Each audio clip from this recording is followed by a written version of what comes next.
These singles weekends have an odd kind of reputation. What do your parents feel about you coming on these weekends? I'm forced into it practically. Into coming here? Yes. Who by? I'm bought off.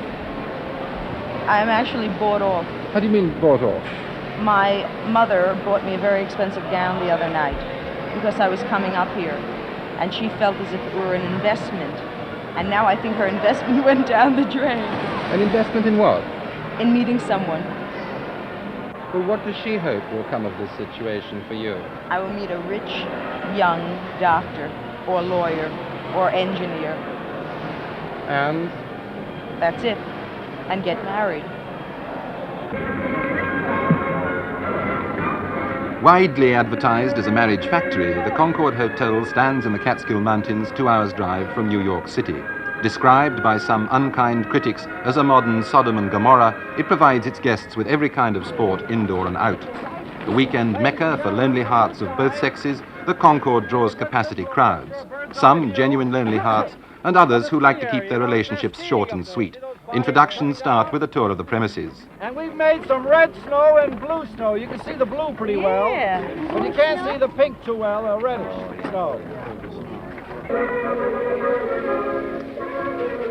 A happy hunting ground for lonely skiers, these gentle slopes demand little skill. The sporting gear is only meant to camouflage the hunt. To fall here often hurts much less than it does in the more dangerous games which only two can play. The Get Acquainted tour continues, and since its purpose, like all group activities here, is to break the ice between total strangers, what better place to raise the social temperature than the men's sauna baths?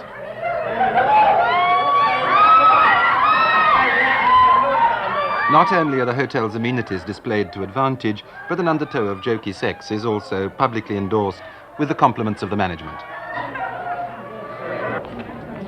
The Concord Singles Weekend is, in reality, a vast matchmaking mill designed to break down the social inhibitions of some 2,800 men and women who've not been properly introduced.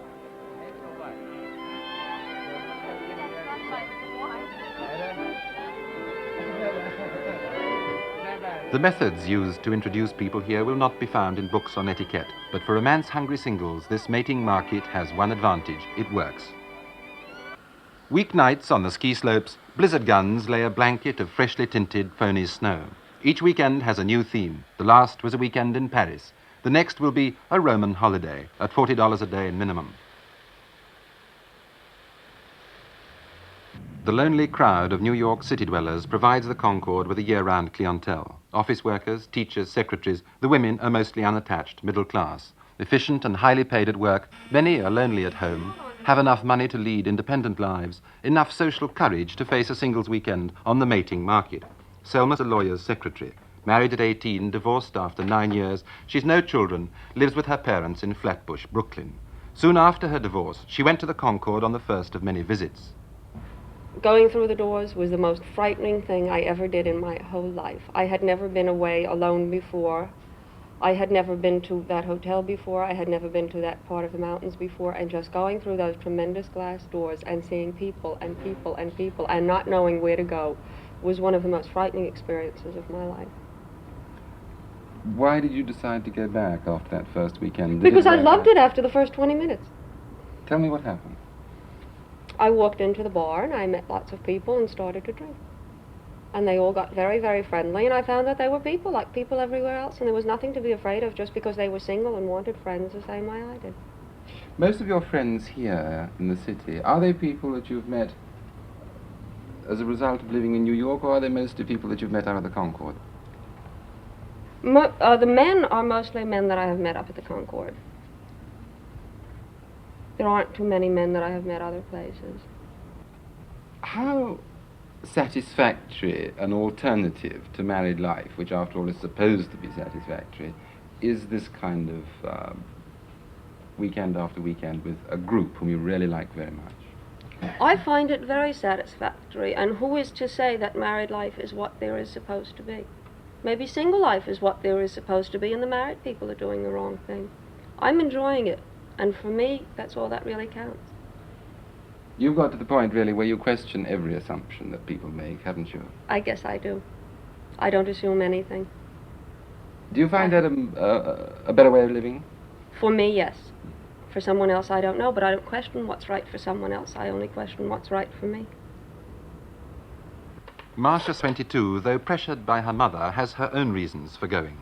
You can play a role, you can be something that you're not every day. And you can meet someone that at first you might not have the nerve to meet. But you're going up there, you're someone different, just like if you go to a different country. I never wear hats, but if I went to Europe, I wore hats. And if I go up to the Catskills, I never ski or ice skate here. But if I go up there, I take advantage of it and I do it. And I'm not the plain, simple little school teacher here. I take on a different being when I'm up there. I play the role that I want someone to be attracted to. Whereas here, I wouldn't play that role. Now, you very sweetly and modestly say that here in New York you're a plain, simple little school teacher. What kind of a role are you playing up there? I mean, how could you describe that? A young sophisticate. Exactly. I would wear something there like a low-cut dress, which I wouldn't wear here. How low? Quite low. Quite low. And I wouldn't wear it here.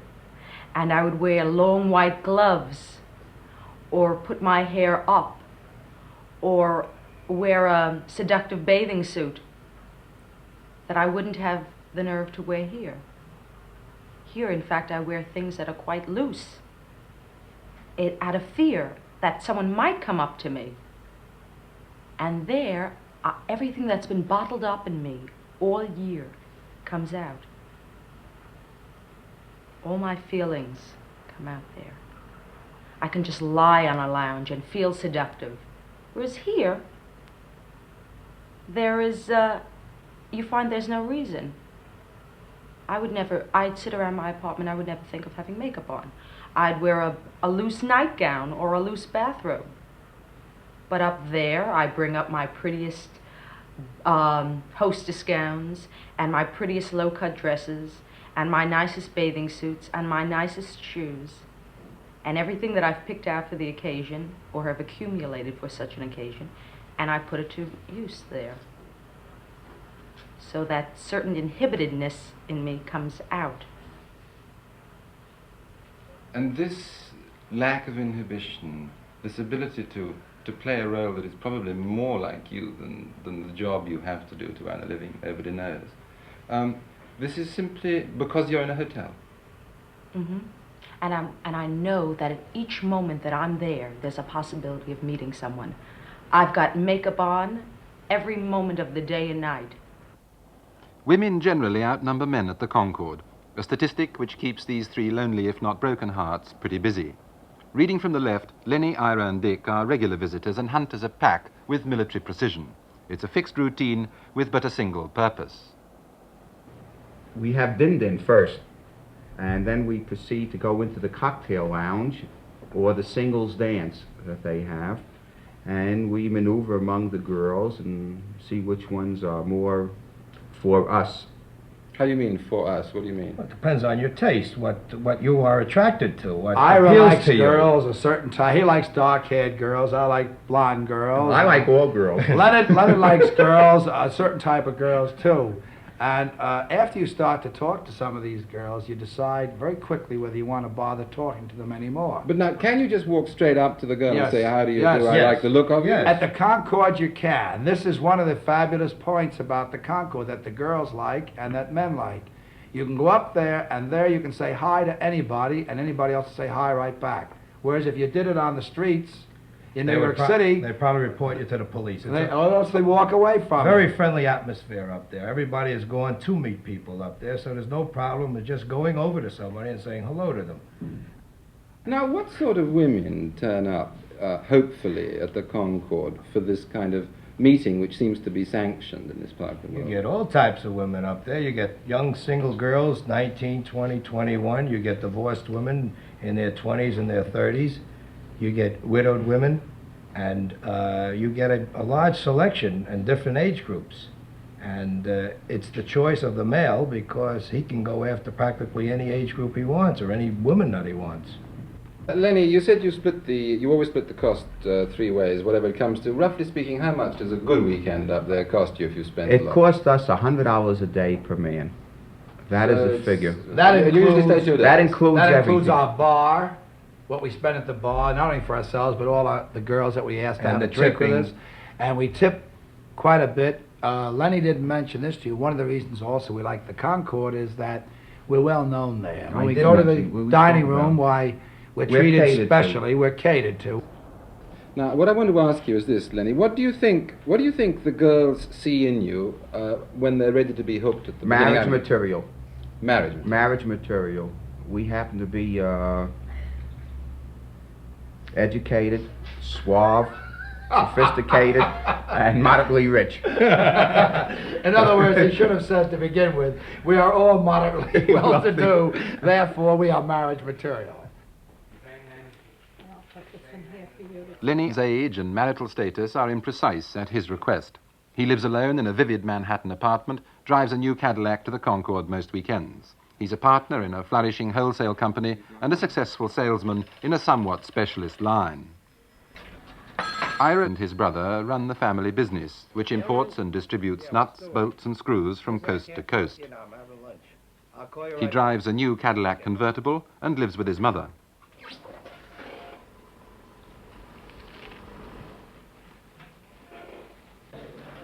Dick controls a wholesale frozen food business in New York, also drives a new Cadillac convertible, has a daughter of 19 at college, is divorced, and makes no secret of his entirely dishonorable intentions towards women as far as marriage is concerned.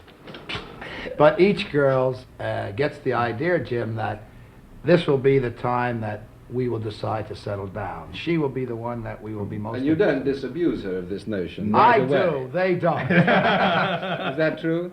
No, only he does. Why blame me? Well, if it helps the situation, if you can get them to... For 30 weekends a year, you're prepared to spend $200 each Yes. on sexual athletics. Remember, it's a sense of relaxation for us.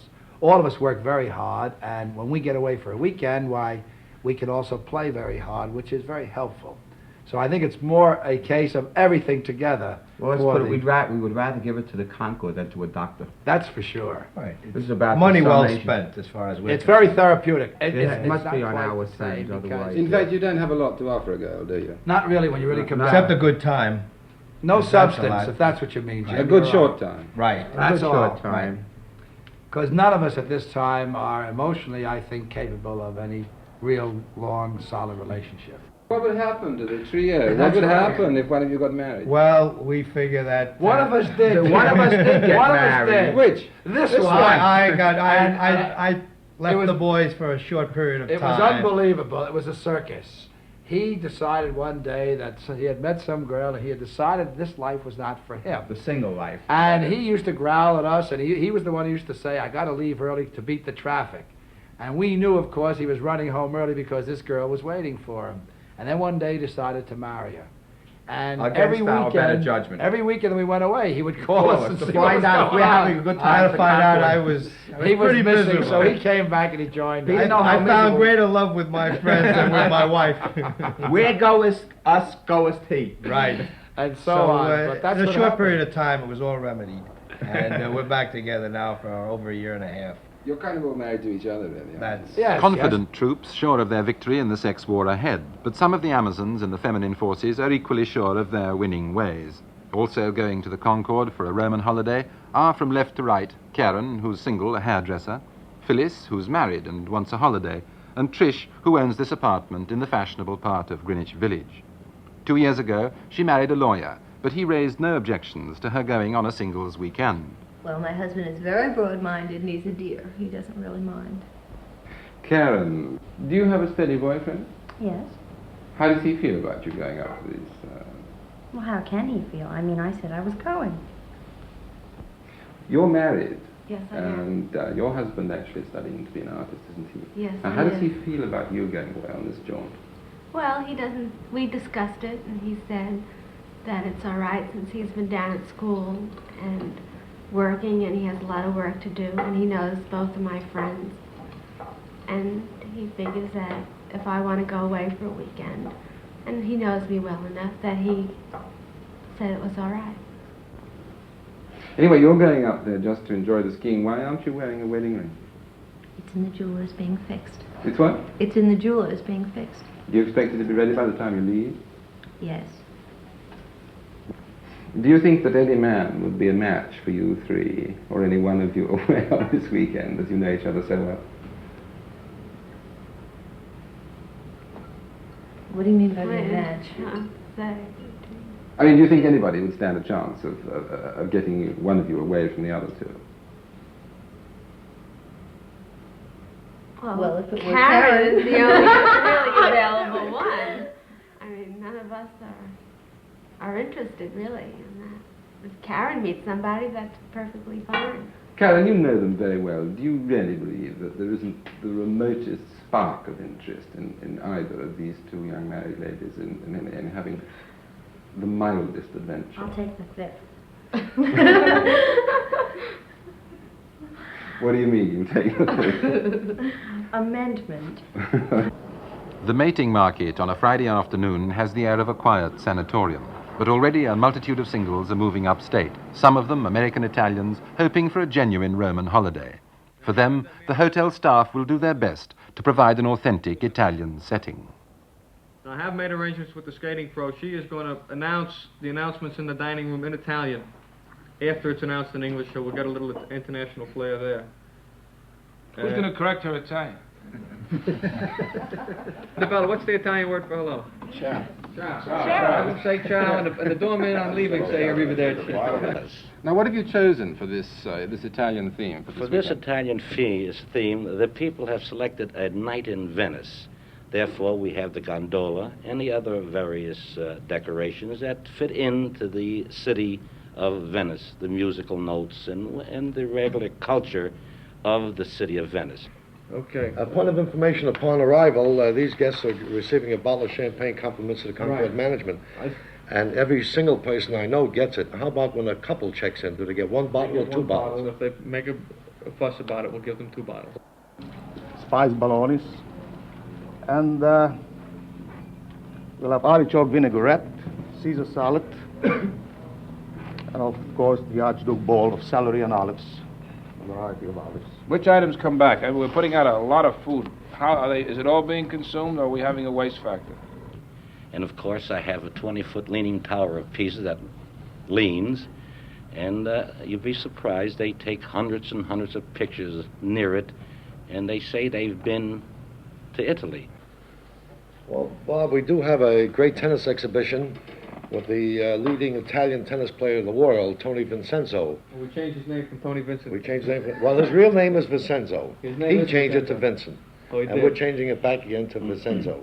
We ask your cooperation, and I know we'll receive it from you, to please handle these people as gently as possible.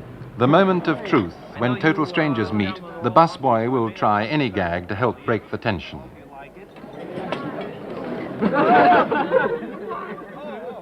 The Concord stadium-sized dining room, which can feed over 3,000 at a sitting, is not the easiest place for love-hungry singles to start a relationship. Now, at every table, the waiters must provide not only food, but the staples of some conversation, however banal. This reminds me like the bottle of perfume I bought for my wife last night. I buy her a bottle of perfume, Chanel No. 5, and she spills it all over my collar. I can't get this. Can you smell it? No, I can't. Oh, hey. I demand a different bus. Okay. Have a nice.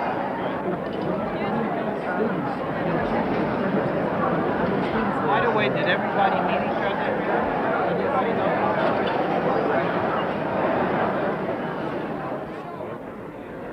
From here on, it is the desperate task of the hotel staff to make all the people like each other. Simon says, you buy New York? Yes. How much? He won't answer. He won't reveal the price anyway if I said Simon says. All right, Simon says, oh, this is going to be murder. How can I get these guys to rub noses? Simon says, place your hands on one another's waist.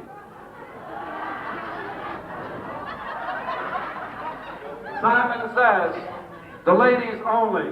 Rub noses with the gentleman in front of you. A little faster, please. I didn't say stop now. If you've stopped, you're out. Simon said rub noses. He didn't say stop, did he? Honey, do you think you should be out? I hate to lose you, but it was so much fun. You know, you're really out too, because you talk. Told you, goodbye. All right. Simon says you can stop rubbing his nose now. Very good. Selma, the New York secretary, wearing blonde ringlets for her Roman holiday. She never plays, Simon says, or joins in the games for singles. Hers is a different crowd, the Concord regulars. The separated, the widowed, the divorced, the single, the lame, the halt. Everything. Is there a kind of gang, a sort of in-group, a hard core of people who come here? Yes, there is. And they stick together? Yes. What sort of people are they? What are they like? Well, each is a different individual. They are not a group per se, but they are the type who will not go to the singles parties, and who will not play Simon Says, and who will not take part in the regular activities. They come here just to meet friends and to meet people they know. They go into the bar, usually, and sit at the bar. The summer they go to the pool. We go outdoors in the summertime. In the winter you don't even need a coat, because once you get here you don't go out. Concord is home. The Concord is home. What do these people have in common? A need for other people. A need to be together, a need to have someone to drink with and someone to talk to. And when we get here, we just sort of group together. How's it going to end? I don't know. I don't know if I'll live till tomorrow. Why should I worry about how it ends? Today, I enjoy. So how do you feel about belonging? I love it. Mm-hmm. If I didn't, I wouldn't be here. I come here to enjoy myself. That's what the hardcore does. It's the ones that want to see an end to it, that think they're coming up here to meet someone to marry. They're the ones that go to the singles parties, and they get very, very droopy when after 10 minutes they don't meet somebody and they walk along with a hangdog look on their face, and once they get the look, nobody wants to talk to them anyway. I don't care if nobody talks to me. I talk to everybody that passes by, and I have a good time. I really enjoy it here, very, very much. There's no place like it anywhere else in New York. I don't imagine there's any place like it anywhere else in the world. How would you describe it? A Jewish Sodom and Gomorrah. It's just the Concord. There's nothing like, there's no way to describe it. They have everything you could possibly want. There's nothing you can ask for that you will not get here. There's nothing you want that they can't get for you. There's nothing that you could want to do that they won't avail their services of. When you're at home, do you ever feel homesick for the Concord? Always. At all times. When I have to leave on Sunday, I stand at the door and cry. People who don't come here think of it as a place where sad ladies come to find husbands and so on. This is the sort of one of the... Do I look like a sad lady? No, I'm not being personal. I'm No, talking... I mean, there are thousands of girls like myself that are here. Do I look like one? Not in the least. I come here and I have a marvelous, marvelous time. I really do. I get up in the morning, I go down to breakfast, I'm grabby and cranky, they give me black coffee and I feel better. If I want to go to the pool, I go to the pool. If I want to go to the bar, by then it's 11:30, I can go to the bar and start to drink. And by lunchtime you've got a glow on, so everything is just beautiful. You drink Bloody Marys because it's early. Then you go into lunch, and after that you can switch to scotch. If it's summertime, you go to the pool. If it's winter... With more scotch at the pool? Well, there isn't more scotch served at the pool, but most of the men come with little attaché cases with bottles in it. And when you sit in the hot sun and drink warm scotch, it's beautiful. It really is. You don't have to go into the water. And in the winter, there's skiing and skating, if you are so inclined. I'm not. And then in the evening, you have cocktails. Those three, Ira, Lenny, and Dick, seem to be the undisputed cocks of the walk here at the Concord. Now, Yes, why do you think they find it necessary to boast so much about their conquests? I am not a psychiatrist or a psychoanalyst. I would not want to go into it because I love them too much. But if they were doing as much as they said they were doing, they wouldn't have to talk about it. And if they heard me say it, they would kill me, so don't tell them. But really, anybody that is screwing as much as they say they are screwing doesn't have the time to talk. Or the need. They feel that by talking that much, they're impressing people. They're not really. But I love them, so I don't care what they say. They have been very kind to myself and to friends of mine in many ways. There have been times when men have gotten rough with me up here and tried to push or force. They're the first ones that I would turn to. And I've always gotten the friendship and the protection and the love and affection that I need from all three of them. They're like three brothers. And if they heard me say that, they would kill me too. But they are, really.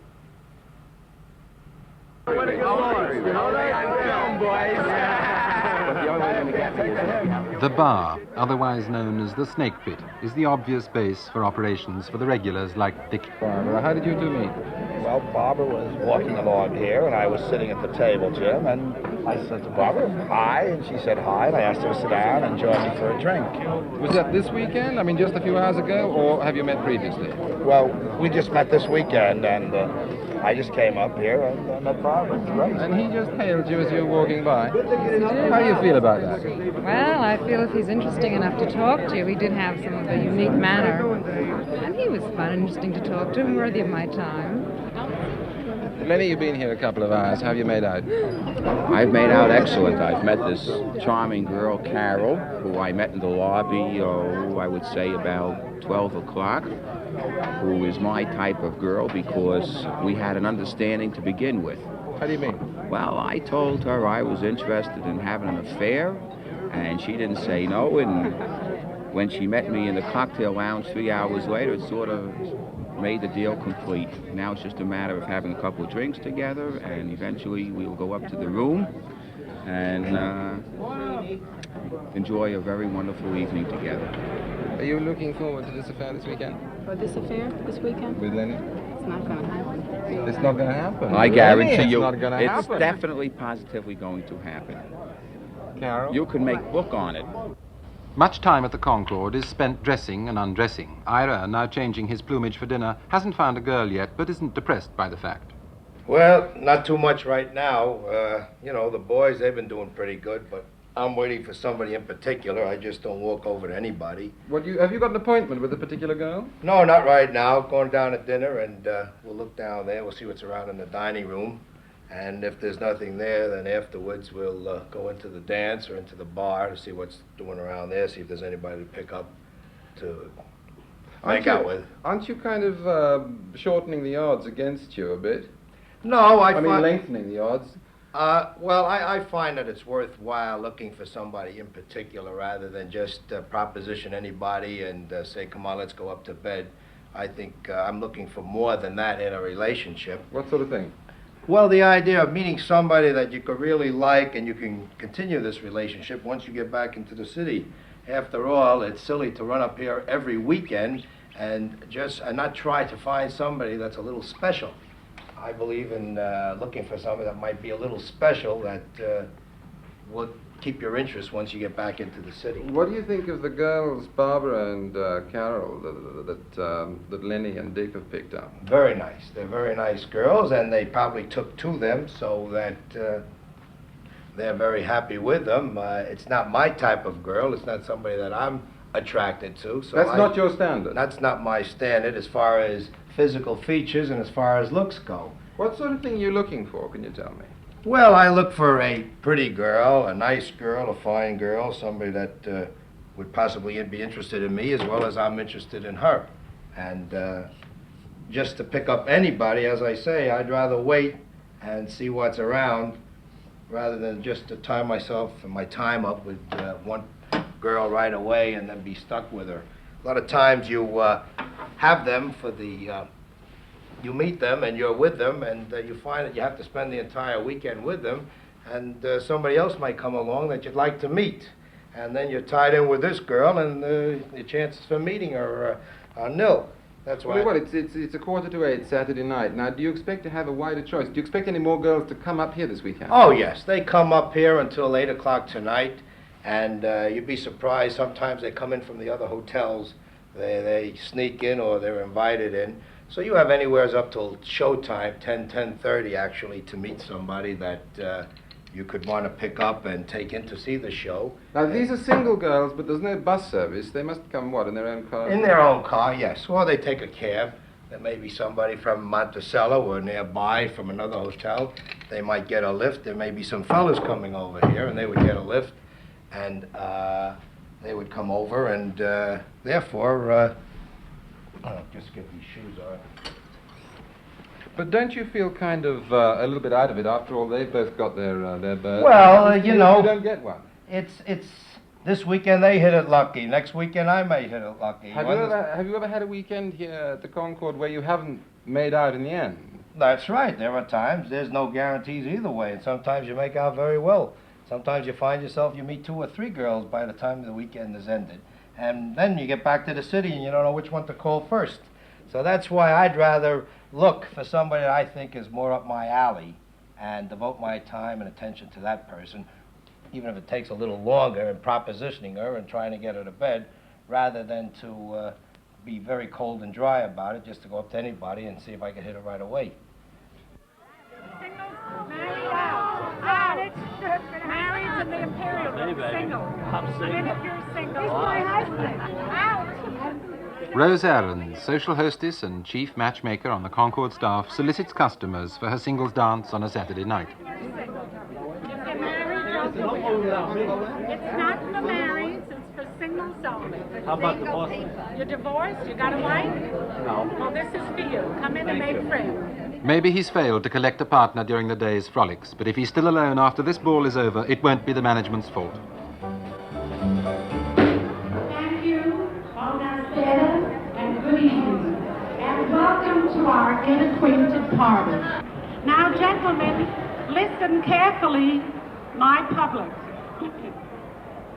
If you mingle, your hearts will tingle, your pockets will jingle, and you'll no longer be single.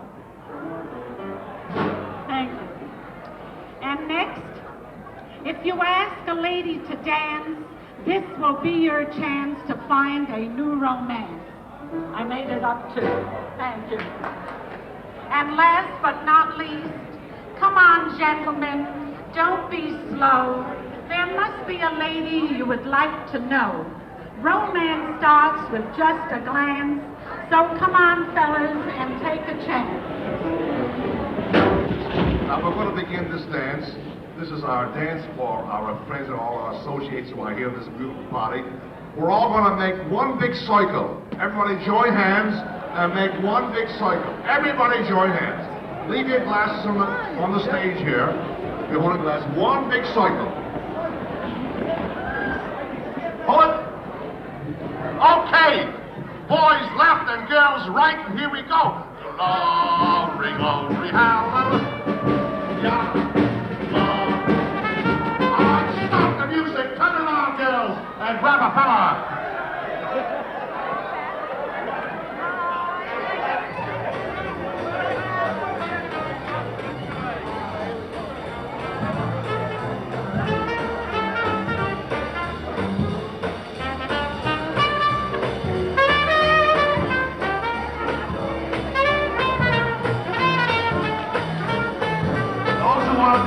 Come on, dance now.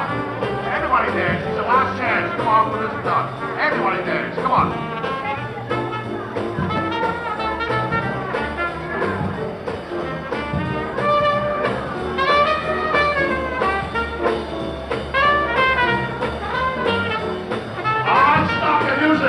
Everybody put their arms around each other and one big kiss. Ladies and gentlemen, a nice big round of applause for Mr. Erskine Hawkins and his wonderful orchestra. Thank you, Erskine. Rose Aarons, thank you. Let's dance. Let's dance. Have a good time. Have a good time.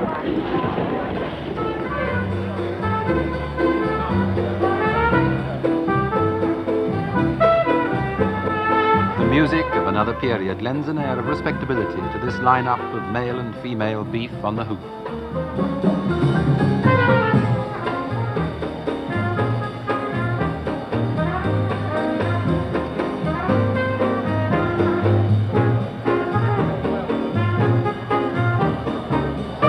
In the Catskills, Cupid helps those who help themselves, like Trish, whose wedding ring somehow got left at the jeweller's.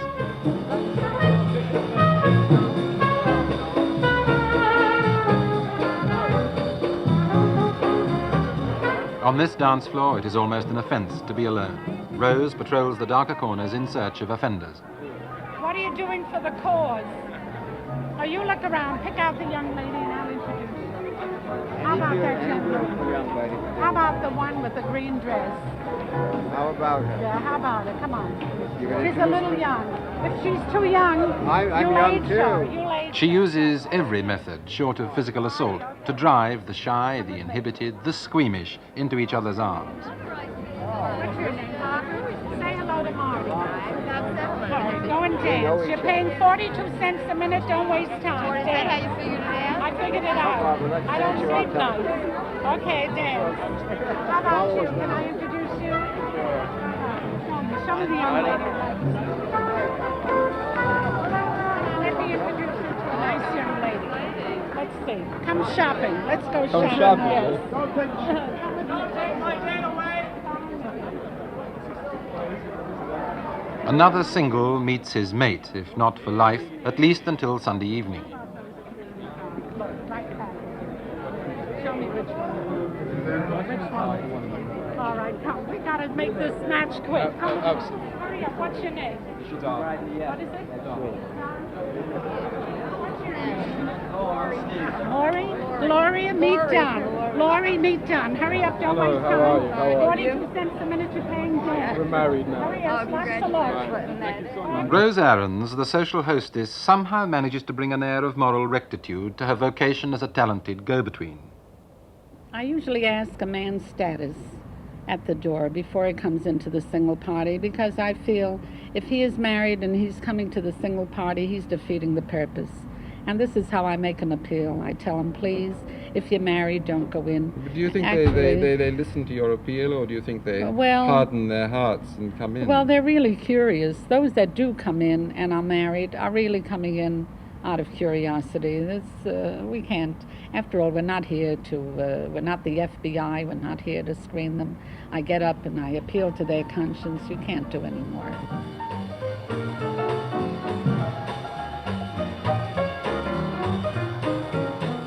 But if you encourage an 18-year-old, well-brought-up virgin to go into the bar after midnight, don't you feel that you may be contributing to her downfall in any way? In what respect? Sexually? There are gentlemen who go into the bar who are very fine, highly moral gentlemen who go in there to meet too, and who don't drink. I am a very a person who is not disillusioned. I think that well, I only think of the good things. My mind doesn't run in that channel, and very seldom that I hear where a girl will get a bad reaction. I speak to the girls, and they tell me. Very seldom happens here.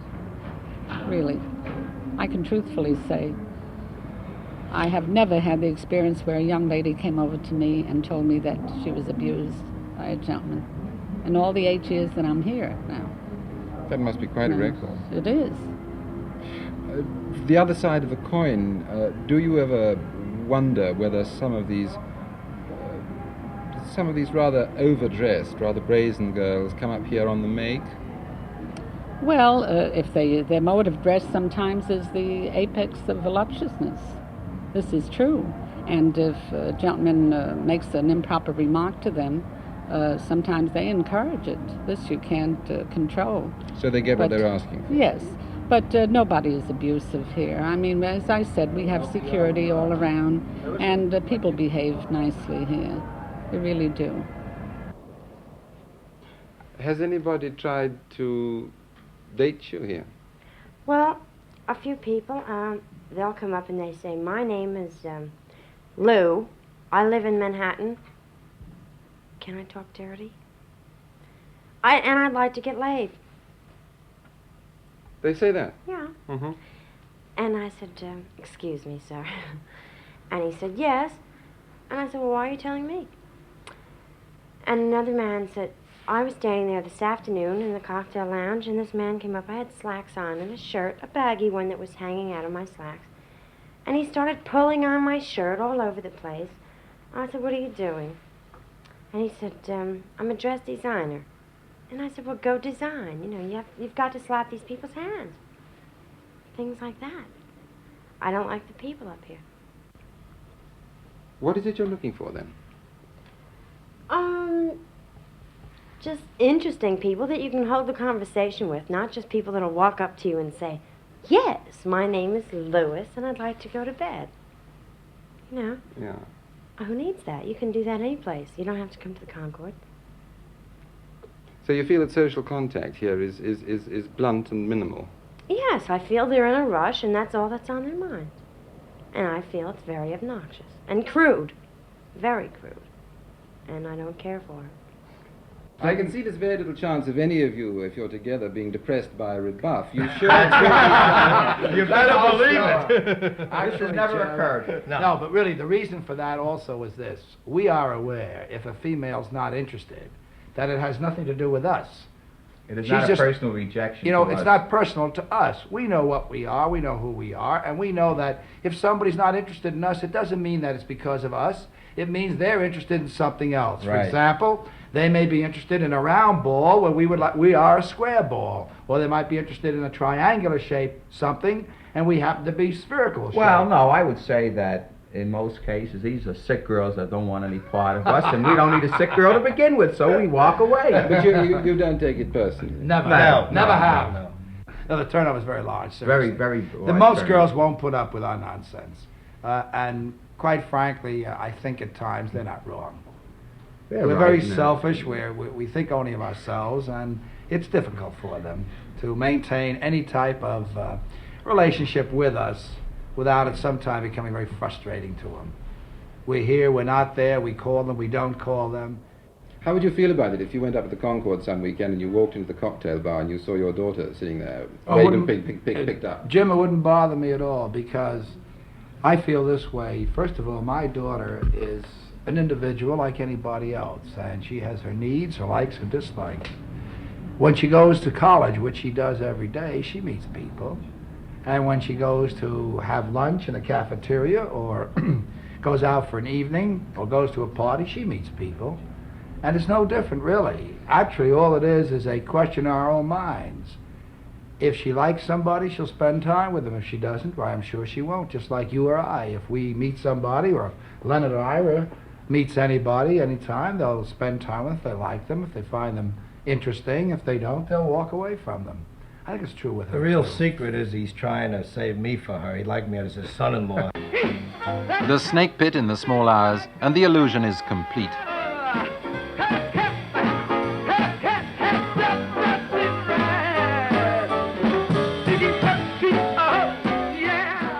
Now, secretaries and shop assistants can upgrade themselves to fashion models and heiresses. Their escorts from the city's anonymous battalions of unattached men can promote themselves to corporation lawyer, successful songwriter, each acting out his private fantasy in public and led by the regulars who, it seems, have managed to convince themselves that it is a Roman holiday.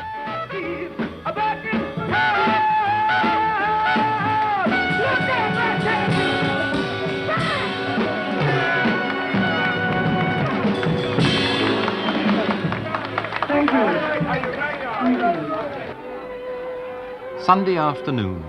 The search now is not for a mate, but a ride back to the city in an automobile with a man.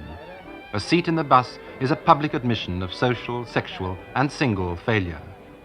Waiting in the lobby for a lift back to Baltimore, where she has a teaching job in a high school, the girl whom Ira finally found to suit his taste. I liked Ira. I thought he was very nice. I liked him more than the others. I thought he was, well, he was more refined, more of the gentleman. I know the others meant no harm, but they sort of scared me a little bit. The crude language offended me. The crude language. Yes. The way they talk so big, it offended me and scared me a little bit. Well, Ira, who seems to have some conception of a sort of romantic attachment that lasts more than a few hours, and said as much to us, has asked you to go and see him in New York. And this is a weightier proposition. Do you think you might go? Have you made up your mind? I doubt very much that I'll go.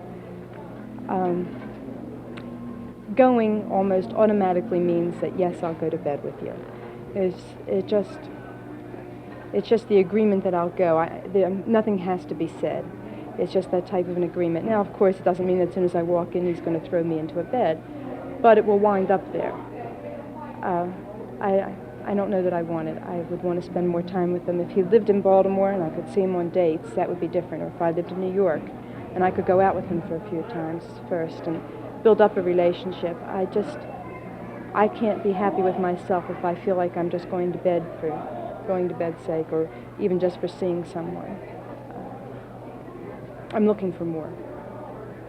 I'm looking for a possible husband, perhaps, or someone that I can really feel attached to. It doesn't have to be a husband, but it has to be someone who is not for 24 hours, not even for 2 days, maybe 3 weeks. That might be acceptable, just for a while. Two lonely hearts who did find happiness. Ben, a travelling salesman, divorced some years ago, and Dolores, a broken marriage behind her and 3 children to bring up. 2 out of thousands. Nevertheless, but for the mating market, they might be lonely still, because friends and relatives are poor matchmakers. They try, but there's very few available singles to introduce them. Most people are happily married, and they have married friends. And as much as they would like to help you, there just aren't any singles that they know that they can introduce you to. So you're sort of stagnating, and it's a bad way to be. And the best place is to get out and meet people. Not that you're going to meet anybody. I mean, it's great if you do. But just conversing and dancing, you feel alive, and it's important. Was there any particular thing about Ben that struck you that evening that made you feel, okay, I've arrived? He was a very nice person. There was no lines. I mean, you meet a lot of people right away. They throw you a line, and they're out for 1 or 2 things, and that's not for me. What was it about Dolores that hooked you?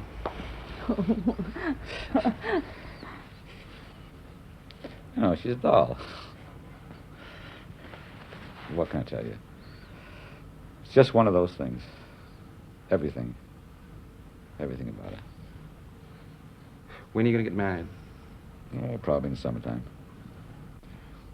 After you've married, do you think you'll ever come to the Concord again? I don't know. I might want to come back just for old time's sake. Probably for that reason. Enough of the Concord. Come back to the It's scene. too big. It's too big. You must have observed that there's a sort of in crowd who come here very regularly. Yeah, the bar crowd. The people for whom the Concord, as they describe it, is home. More than the places where they live and work. What do you think about those people? How do they strike you? Well, I don't think they're real. I think they're people who have money or wealth and buy their way in. If they had no money, I guess they'd be nobody here. But you've got them all over. I guess you have them in England too. But they don't bother me. Do you think they're particularly fortunate people? The in crowd? Not really. I think the fortunate people are the ordinary people. They're looking for something. They don't know what it is they're looking for. And they think they're going to find it here. And if they don't find it within themselves, they're not going to find it anywhere. I don't know if that makes sense.